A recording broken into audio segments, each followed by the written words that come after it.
நேற்று நம்ம போட்ட வீடியோட கண்டினியூஷன் தான் இன்றைக்கி இந்த வீடியோவில் பார்க்க போகிறோம். வேலையெல்லாம் முடிச்சதுமே நானும் போய் சீக்கிரமாக குளிச்சுட்டு வந்துட்டேன். ஏன்னா வேலையெல்லாம் முடித்து எடுக்கிறதுக்கே வந்து ஈவினிங் 7 போல் ஆயிடுச்சு. ஸோ இதுக்கு மேலே டிலே பண்ண வேண்டாம் அப்படின்னு குளிச்சுட்டு வந்த உடனே வீட்டுக்கு வந்து சாம்பிராணி போட்டு கேண்டில் கொளுத்திட்டேன். அதுக்கப்புறம் வந்து டெக்கரேஷன் ஸ்டார்ட் பண்ணியாச்சு. இன்றைக்கி பெருசாக ஒன்றும் டெக்கரேஷன் பண்ண போகிறதில்ல. ஒன்லி நம்ம கிறிஸ்மஸ் ட்ரீ வச்சுட்டு இந்த டோரில் இந்த ரீத் மாட்டிட்டு ஸ்டார் வந்துட்டு வைக்க போகிறோம். அண்ட் இந்த ரீத் வந்து லாஸ்ட் இயர் நானே கையில் பண்ணது. அண்ட் அதை வந்து டபுள் சைட் டேப் போட்டு டோரில் மாட்டியாச்சு. அதுக்கப்புறம் வந்து கிறிஸ்மஸ் ட்ரீ மேலேருந்து எடுத்துகிட்டு அதுக்கப்புறம் கட்டி வச்சுருந்தேன்.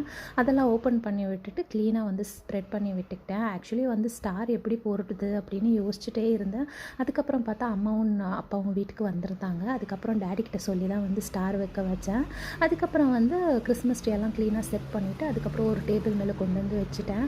ஆக்சுவலி பெரிய கிறிஸ்மஸ் ட்ரீ வாங்குகிற பிளான் இருக்குது. அப்படி வாங்கினோம் அப்படின்னா இந்த கிறிஸ்மஸ் ட்ரீ கொண்டு போய் ஹாலில் வச்சுட்டு இங்கே வேறு ஏதாவது பெரிய ட்ரீ வைக்கலாம் அப்படின்ற பிளான் இருக்குது. ஸோ டிசம்பர் 1 நம்ம கிறிஸ்மஸ் ட்ரீ வச்சிடணும் அப்படிங்கிறதுக்காக இருக்கிறத வச்சு டெக்கரேட் பண்ணிக்கலாம் அப்படின்னு சொல்லி இது எல்லாத்தையும் வந்து அரேஞ்ச் பண்ணியாச்சு. அண்ட் இதுக்கப்புறம் வந்து இந்த கிஃப்ட் பாக்ஸ் கூடமே நான் தான் நேற்று கையில் பண்ணேன்.